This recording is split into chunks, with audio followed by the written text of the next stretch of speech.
Hi guys and welcome back. We had a very, very short break, but I hope you guys are prepared to meet this amazing guest because you are going to have to get ready to listen, be all ears, and have all eyes on him. This amazing guest, like I said, has been in the industry since he was 5 and he has been in it for 60 years, seeing the industry change, been a part of it, knowing who to know, what to do, where to be, and he's still working to this day and is bringing the talent here at social media shows. So everyone, please welcome Doc Phineas. Hi, Priscilla. Thank you so much for coming. So good to see you. I know. Please take an amazing seat. You guys, what's so funny about Doc Phineas is that I actually met him through social media shows. I had done a movie premiere. I was hosting that red carpet, and he had come up. I never know who's going to come up at those red carpets. It's like, I'm just like, hey, we're winging it. Exactly. And he comes up in all Versace, as you see now. And that was the first thing, and I was like, oh my God, who is this fabulous person?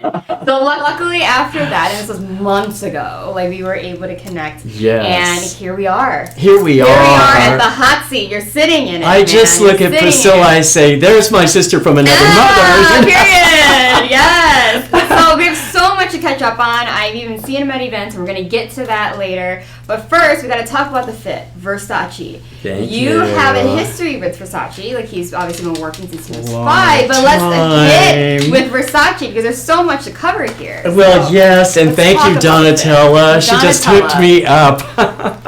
But I just was with Versace show in West Hollywood. We had a magnificent show right before the Academy Awards. Donatella flew in with like all of these fantastic creations.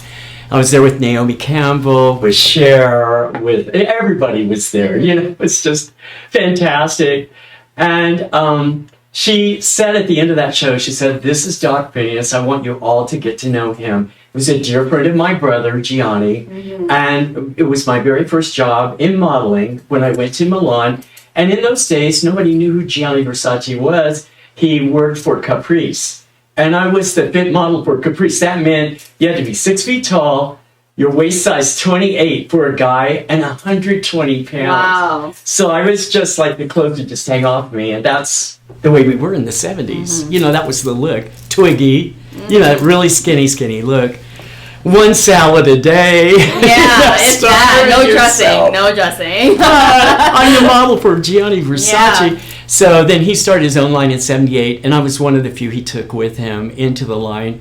And I'm still on the catwalk. And I would like to say that to my agent who said my career would not last past 28. I'm still out there at the catwalk, and I'm in my mid-70s. Yeah. So, you know, don't let anybody tell you what your career's going to be. You can't do this. You're going to be too old. They're going to put you out the pasture. It's just simply not true. It's all up here. It's how you think ye are, right? Exactly. So I'm very proud to still be in fashion. Of course, now, you know, I'm working on my 51st movie, which is pretty exciting. Over 300 television shows. I'm in three stage shows in Vegas right now. So I'm 180 feet tall on the side of the Palms. I'm 200 feet high going around the Virgin Hotel. And I'm just up there with Barry Manilow now at Westgate. Amazing. So this is incredible. And I'm out there singing, dancing, tap dancing. I don't have any aches, no pains. That's amazing. It's because you kept up with it. See, when you're consistent and you keep going along the years, like your body just acclimates to the fact that, hey, he's not done. And positive when you stop, thinking. then your body kind of going back and forth. You are right. You are right. And also, I think a lot of it has to do with the fact that I'm ardent about yoga. I started the yoga center at Caesar's Palace. And I went to Caesars at KASTLE, and they said, "Hey, we need yoga here. Everybody in LA wants to come in and do a yoga class." They built me a $1.5 million yoga center. I ended up teaching Elton John, Cher, Dolly Parton, all these people. Yeah, that'd be amazing. I hope you send Maria a lot of photos, because I would love to have this pop up in your interview.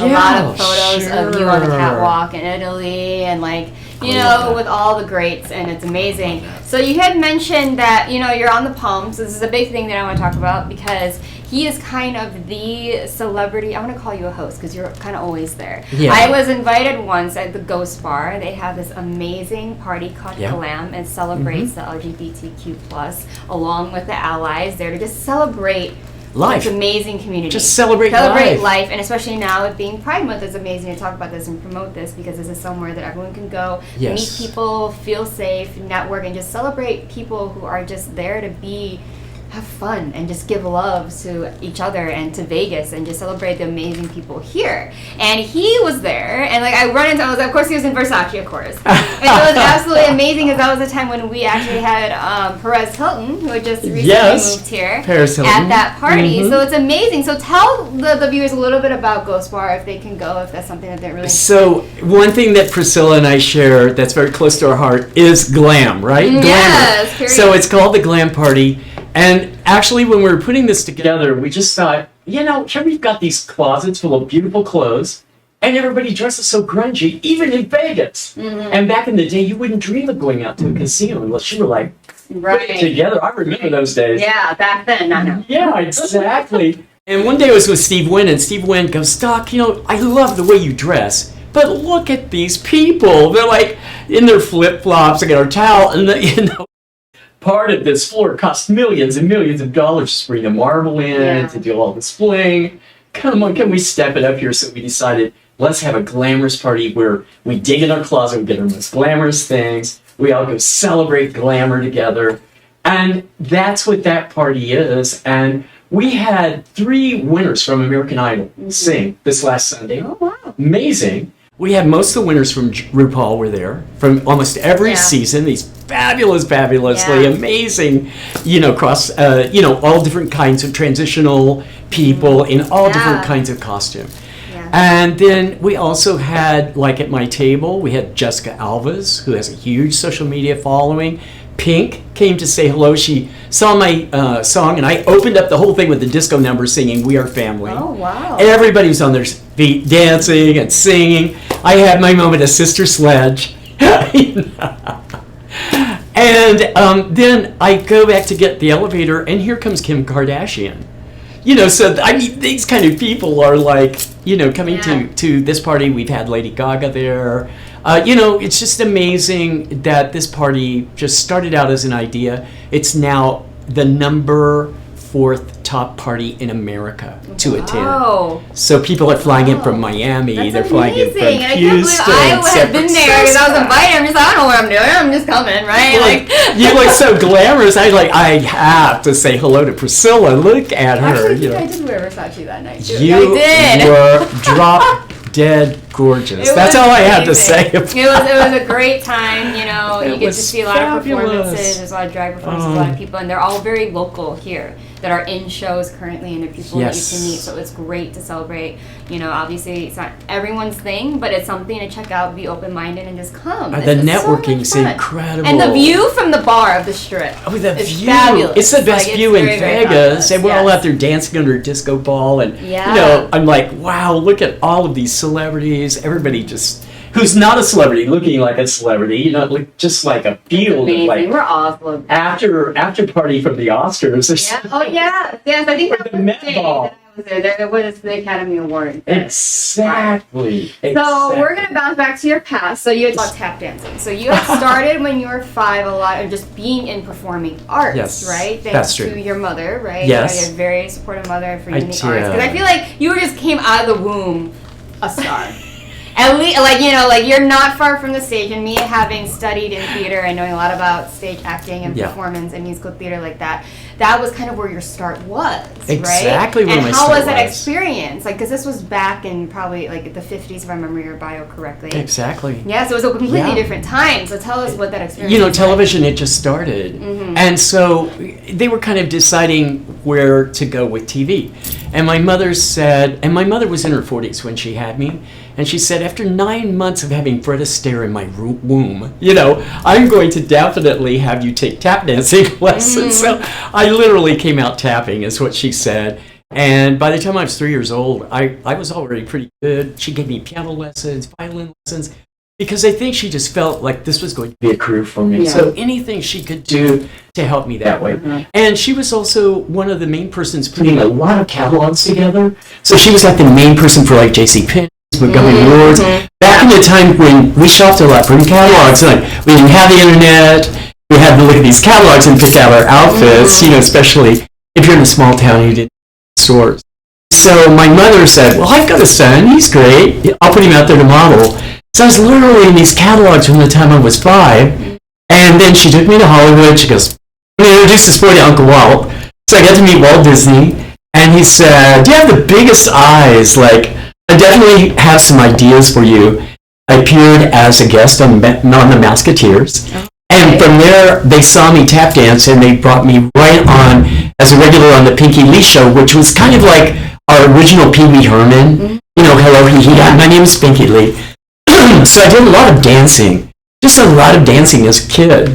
And I remember being out there one day, and I said, Mom, I'm kind of tired. Do I have to dance today? And my mom said, do you want to eat?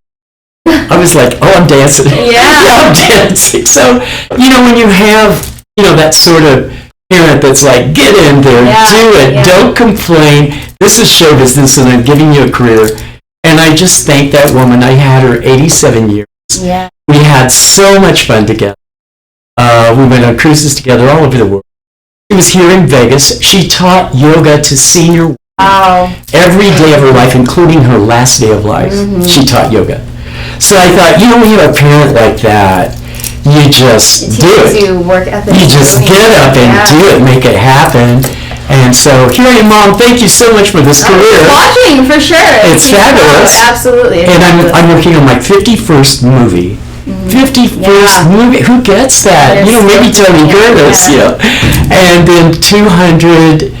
We figured out the other day, actually 300 television shows if we include all of my interviews with wonderful people like you. And right now, 3 stage shows, but tons of stage. I still play piano, I play jazz piano. I was to say, you're also a musician in so a way, I have a band, it's called Doc Phineas and the Sounds of Swag. Okay, very fitting for you. We appear all over town, and primarily we do kind of like easy listening, bossa nova, very chic, kind of things like that. I sing in Portuguese, it's just wild. So I'm doing all these fun things in my 70s. So for those of you out there who think when you turn 30, life is over, think of me. I'm going to come over there and smack you. Your life is just beginning at 30. And I can honestly say at 72, I'm at my personal best. I've never felt better. My health is fantastic. I don't have any aches or pains. Yeah, and you're loving life. And what is it? I stay active. Yeah, because you're very active. I just stay active. You're there. He's the definition of an extrovert. He is everywhere that has people. Doc Phineas is going to be there. That's right. He should. So you talked a lot about how you started television, which is starting to be a thing. Yes. Modeling was very much catalog. It was very standard for different types of body types. What you had to look like was very much physical attributes. Not that it isn't now, but you had to be. It was very difficult back then, and had different types of difficulties back then than they do now. But the most important thing, what I want to pinpoint, is that you started and you've seen so many revolutionary changes with fashion, with modeling, with stage, up until now, and you're still here working, which is very important. So you're a perfect candidate for me to ask the question. What is something that has carried on throughout that stayed the same? Because there's very few things that have stayed the same. Right. Coming with technology, right? Coming with, content, just things like that people talk about with how accessible things are now. What have you noticed that really much is the underlining commonality between all of the years since you started? Well, there's some elements. Let's take fashion. So I kind of thought in the 70s and 80s when I was doing a lot of modeling, like in Paris, and I had my own collections back then. And I thought, what's going to be the future? It's not going to be a catwalk. So I honestly thought probably fashion will be suspended in air. Maybe we'll come in on a spaceship. I didn't know what it would be. But the catwalk's still there after all these years. And the way we walk on the catwalk is pretty much still the same. If I look back to I was doing a lot of choreography in Paris for people like Gaultier. I worked with Alexander McQueen. I worked with Yves Saint Laurent. All of these people, Gucci. And we had a certain way of modeling back then. The other thing was we had what was called the Dior turn. So you did a little bit more turn on the runway. But now the runways are smaller. And so it's just kind of like pray you get past somebody and you don't fall off, or fall down. But I just did a show in Paris for Wicked and Lethal Trash, so it has changed. immensely since the days of, I'm doing Dior, I'm doing Armani. It's very straight-laced. You have your clothes. You don't want to take away from their clothing. Now it's these people in these huge, avant-garde, enormous things that barely move, And I actually went to a show where the models were blindfolded and fell off the end of the runway. So I was like, okay, that's very different. We never had things like that happen. So I will say it is very, very avant-garde now. It's a new world that we're in. I think Gen Z are redefining fashion with a lot of humor. And I think one of my favorite things on TikTok right now is there's this one gentleman who he has Paris Fashion Week playing on one side. He's on the other side taking things out of his kitchen and like gluing paper plates on to get the look. Exactly. I laughed, but I just thought, wow, that is insane. But I love their take on it because it's about humor, it's about fun, it's about creativity. So the catwalk's still there, but what goes on the catwalk now? What's on there is completely different. Oh my golly. Even to the point where I know they don't pose as much at the end like they used to. No. Being a model, it's very much it's like just straight on, almost like unless it's a celebrity type of show. I know the Victoria's Secret show used to be a very big thing, and it's not but it was very much celebrating the stars of modeling instead of just fashion. And so then models would take their time. A lot of times, sometimes they say, as a model, take your time, but at the same time, they're like, not really. Like, they don't want to make it about you, but the modeling, and I noticed, and you even pinpointed, and something people need to know is that as a model, you can't let the clothes wear you, but you also can't overpower the clothes. You can't. So how do you, it's fine, because it's about the clothes, but people like, who's wearing it? Why should I also wear it? Why do I want that? I want someone to make it look like, okay, I could do that too. And that is a true model, that's who someone that can do that, is both things, which makes it extremely hard. Yeah. Yeah, and that last show that we did in West Hollywood, it was on the rooftop of the PDC. If you can imagine, Donatella flew in with Naomi, everybody came in for that. All the supermodels were there, the most famous models. And I love that show because it was so classic Versace that she went back to the vision of Gianni. And so many things were so wearable, so beautiful that, I watched Billie Eilish buy something, just right there, in person. She was like, I want that. People were jumping in. And I said, there's nothing wrong with going back old school and doing those classic forms in a world where the avant-garde is totally tolerated. I love it. I get it. They're pushing the envelope. But to have things that are very wearable that you can wear to Met Gala, you can wear to the Academy Awards, you can wear to HBO Awards, that's very important to have very wearable stuff. And I was so proud to be there. Naomi was like 3 people ahead of me, and I was just watching how she glides. No one can walk like Naomi. She just has this glide. Everything she wore, people screamed and bought it immediately. Yes, that's exactly what that's point of being a great model. And she's so famous, yet she does not overpower the outfits. She keeps a look on her face of elegance. It's not too hard. It's not too soft. It's not too smiley. It's not too sad. She's just right in there, what we call saint-face, that perfect point in between. And she just walked it, and the flow of it, I could see why Beyonce just said, I want that black dress. Exactly. She literally takes a black dress because Naomi looks so great in it. So fashion today resembles in many ways the way it was when I first got started. If you can imagine, in 1967, it was really when I first started, and here I am. It's 23, and I'm still out there on the catwalk with just the most wonderful, fabulous designers and Donatellas. That's amazing. Bravo, darling, you're doing a great job. I just love everything. Absolutely. She hand-painted the fabric for my suit that I made. Oh, that's amazing. Is that not just phenomenal? It is. Wow. So you're not originally from Vegas, right? I'm not. No, I spent so much of my life in Manhattan, in New York City, and then my parents did something fabulous. They moved to the So I went to this very small town for a while, and I went ahead and I went to school in Switzerland my junior year, and so I had a lot of time in Europe to really kind of formulate my fashion and acting and all of that. Then I moved to San Francisco when I was 17 years old, and started going to the American Conservatory Theater, and spent several years in Agatha Christie and stuff on Broadway there. And then, of course, I went back to filming in Hollywood. Which is very common of a lot of the guests here. You know, you take on things and you learn when you acclimate to these different cities you live in. It kind of molds your talent into who you are today, right? So that's great. So, you know, you were able to work kind of in the Hollywood thing while living in completely different places, it seems. That's amazing. Yes, and also my father, you know, the whole time he was saying, well, I don't think acting is a great career. You know, you need something else in there. Yeah. Why don't you pick something in the sciences? I want you to get a college education. Mm-hmm. So I'm like, okay, Dad. I pick archaeology. Yeah, I wasn't going to do with archaeology. But I went ahead, I got my PhD in archaeology, and I was at Berkeley, and my first job was go to the tomb of King Tut.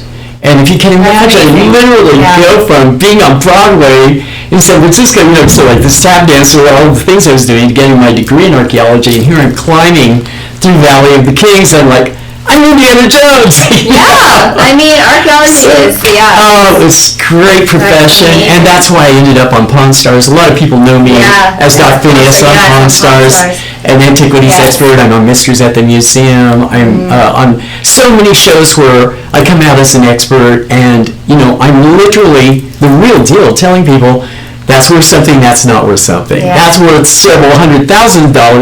I just saw that one for sale at Cost Plus for $1.29. You know, I'm not fooling here. Yeah, right. So, your name, before we go, I want to put two more things. Like, your name, Doc Phineas. Yes.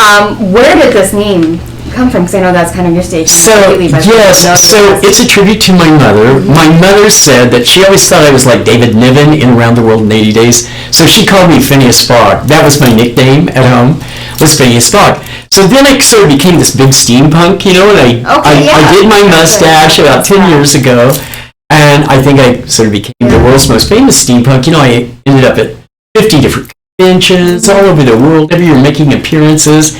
And they said, well, you just can't be your regular name. You have to be a cool steampunk name.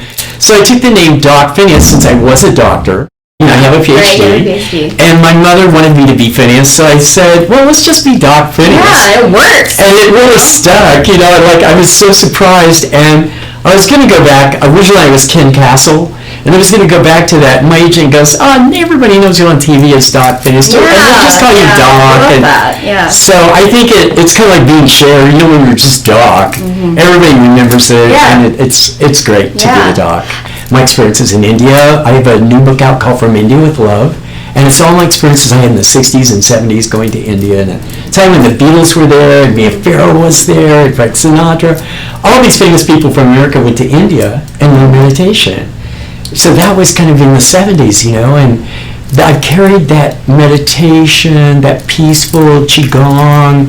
Yeah. So your philosophy, you would say, would end up just being calm and being more of a peaceful, keeping a peaceful mind. Just staying centered, staying focused, but having a good discipline in there too. Yeah. So there it is. He's very disciplined. He's very calm. He's very peaceful. He has kept his energy throughout all of these years. So obviously, like, you know, yoga does a lot. I've had a lot of people on here who practice yoga, who teach yoga, and they also have that very centered quality about them and outlook on life. It's very different than many people, but I feel like that can inspire so many people who are more spiritual and who kind of seek that peacefulness within themselves and their life for their purpose. And for you, your purpose is to be a celebrity. Hey, you're honest about it, you're here, you're doing it, and so obviously that's what we like to have here on the hot seat. So everyone, Doc Phineas, there's so much to cover with him. Unfortunately, we don't have enough time to go on all the things he's doing, but he is working on a movie, so make sure that you are keeping in touch with him. Please tell them where your social media handles, where they can find you so that they can keep up to date with you. So yes, please reach out to me. I'm on Facebook, Doc Phineas. You'll find me there. You'll find me on Instagram, Doc Phineas. You'll find me on TikTok. I'm on Sworn. You name it, Tumblr. I'm out there. Doc Phineas is just DOCPHINEAS and DocPhineas.com. Yes, so there it is. Keep up to date with him. See him at Ghost Bar for the Palms Glam Party. That happens pretty often here. Obviously, it's a place to be if you want to see people like Kim K and Pink. I mean, hey, you know where you'll see us. I mean, Yes. you'll see, and he's always modeled as, and there's posters everywhere, celebrity guest Doc Phineas. So I mean, he's always he's going to be there unless he's working, which is great. He's someone that you want to network with, someone that has a lot of stories to tell. He's seen a lot of things. So always approach Doc Phineas. He's very, very welcome. When you see him, he's always up for a hug and a hello, and it's just a great time. So thank you so much for coming and sitting here Priscilla. on the hot seat. It was so fun. Thank you for having me, and love to all of you. And when we come back, we're going to pinpoint another amazing star here in the film industry, so make sure to don't go anywhere.